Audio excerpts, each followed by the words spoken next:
Good evening. This is the first time since taking the oath of office that I felt an issue was so important, so threatening, that it warranted talking directly with you, the American people. All of us agree that the gravest domestic threat facing our nation today is drugs. Drugs have strained our faith in our system of justice.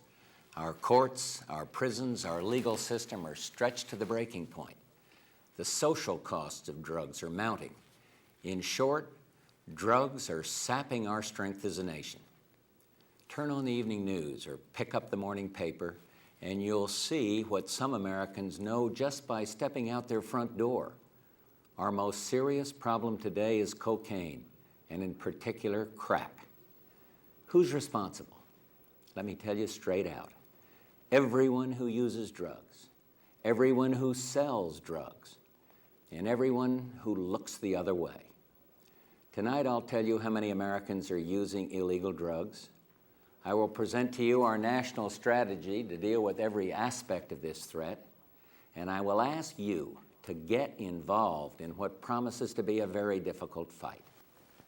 This is crack cocaine, seized a few days ago by drug enforcement agents in a park just across the street from the White House. It could easily have been heroin or PCP. It's as innocent looking as candy, but it's turning our cities into battle zones, and it's murdering our children. Let there be no mistake, this stuff is poison. Some used to call drugs harmless recreation. They're not. Drugs are a real and terribly dangerous threat to our neighborhoods, our friends, and our families. No one among us is out of harm's way. When 4-year-olds play in playgrounds strewn with discarded hypodermic needles and crack vials, it breaks my heart. When cocaine, one of the most deadly and addictive illegal drugs, is available to school kids, it's an outrage.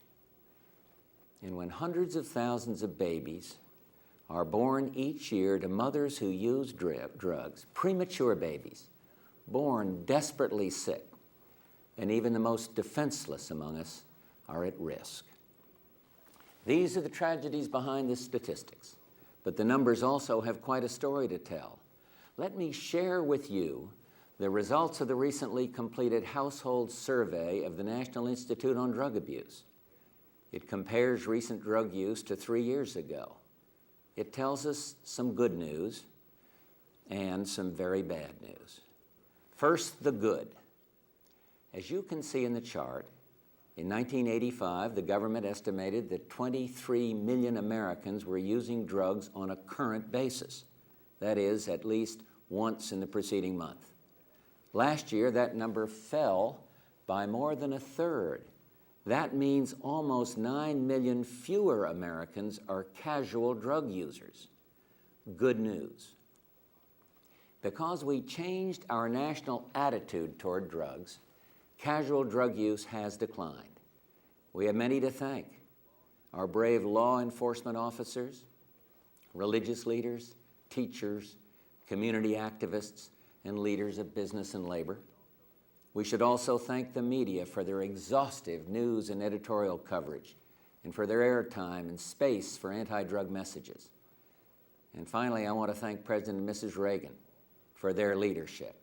All of these good people told the truth, that drug use is wrong and dangerous.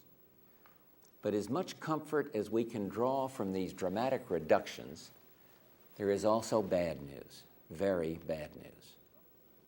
Roughly 8 million people have used cocaine in the past year. Almost 1 million of them used it frequently, once a week or more. What this means is that in spite of the fact that overall cocaine use is down, frequent use has almost doubled in the last few years. And that's why habitual cocaine users, especially crack users, are the most pressing immediate drug problem. What then is our plan? To begin with, I trust the lesson of experience. No single policy will cut it, no matter how glamorous or magical it may sound.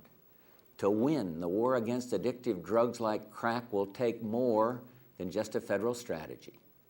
It will take a national strategy, one that reaches into every school, every workplace, involving every family.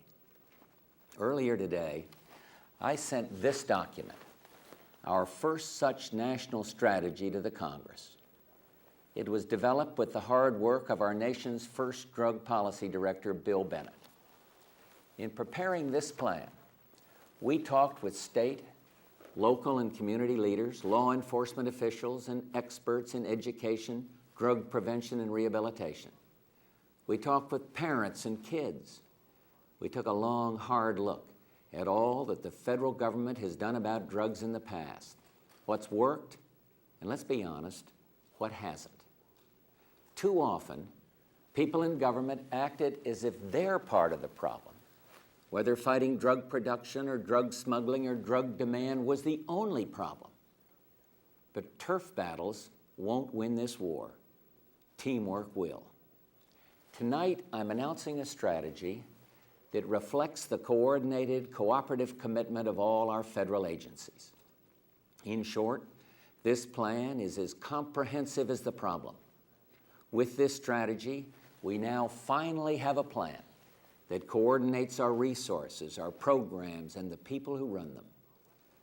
Our weapons in this strategy are the law and criminal justice system, our foreign policy, our treatment systems in our schools and drug prevention programs.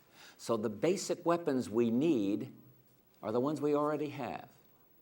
What's been lacking is a strategy to effectively use them. Let me address 4 of the major elements of our strategy. First, we are determined to enforce the law, to make our streets and neighborhoods safe. So to start, I'm proposing that we more than double federal assistance to state and local law enforcement. Americans have a right to safety in and around their homes.